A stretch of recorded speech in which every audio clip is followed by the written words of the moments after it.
Welcome to Bite at a Time Books, where we read you your favorite classics one bite at a time. My name is Bree Carlile, and I love to read, and wanted to share my passion with listeners like you. If you want to know what's coming next and vote on upcoming books, sign up for our newsletter at biteatatimebooks.com. You'll also find our new t-shirts in the shop, including podcast shirts and quote shirts from your favorite classic novels. Be sure to follow my show on your favorite podcast platform so you get all the new episodes. You can find most of our links in the show notes, but also our website, biteatatimebooks.com, includes all of the links for our show, including to our Patreon to support the show, and YouTube, where we have special behind the narration of the episodes. We're part of the Bite at a Time Books Productions Network.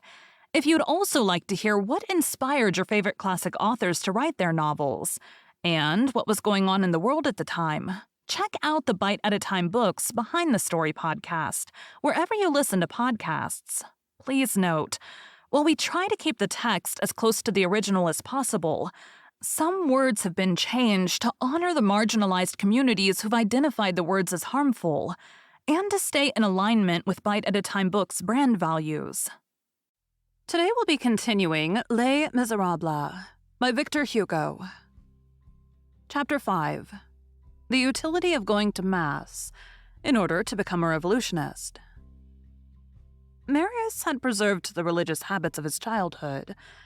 One Sunday, when he went to hear Mass at St. Sulpice, at that same chapel of the Virgin whither his aunt had led him when a small lad, he placed himself behind a pillar, being more absent-minded and thoughtful than usual on that occasion, and knelt down, without paying any special heed, upon a chair of Utrecht velvet, on the back of which was inscribed this name, Monsieur Mabeuf, Warden. Mass had hardly begun, when an old man presented himself and said to Marius, "This is my place, sir." Marius stepped aside promptly, and the old man took possession of his chair. The Mass concluded, Marius still stood thoughtfully a few paces distant. The old man approached him again and said, "I beg your pardon, sir, for having disturbed you a while ago, and for again disturbing you at this moment. You must have thought me intrusive, and I will explain myself." "There is no need of that, sir," said Marius. "Yes," went on the old man. "I do not wish you to have a bad opinion of me. You see, I'm attached to this place. It seems to me that the Mass is better from here. Why? I will tell you. It is from this place that I have watched a poor, brave father come regularly every 2 or 3 months for the last 10 years, since he had no other opportunity and no other way of seeing his child, because he was prevented by family arrangements. He came at the hour when he knew that his son would be brought to Mass.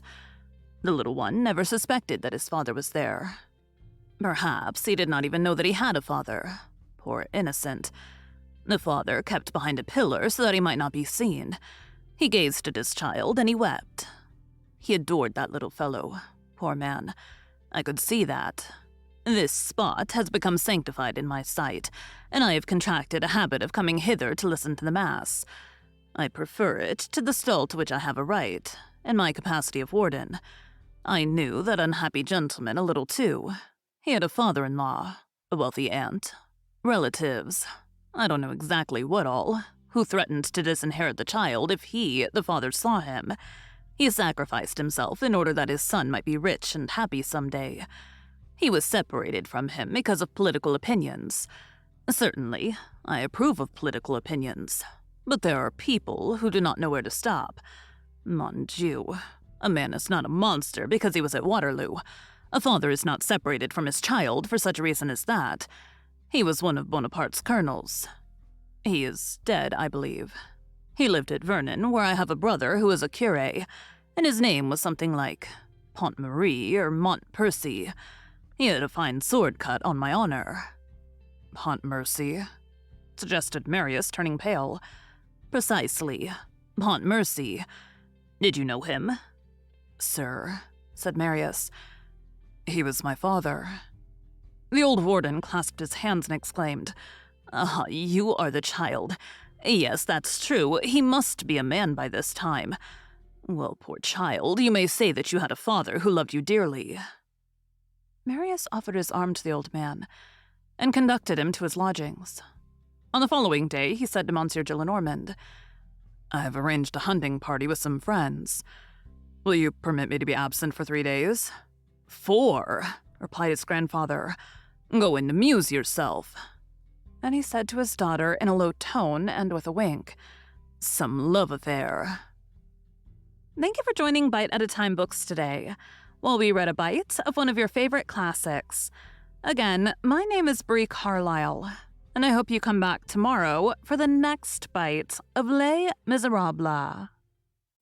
Don't forget to sign up for our newsletter at biteatatimebooks.com and check out the shop. You can check out the show notes or our website, biteatatimebooks.com, for the rest of the links for our show. We'd love to hear from you on social media as well.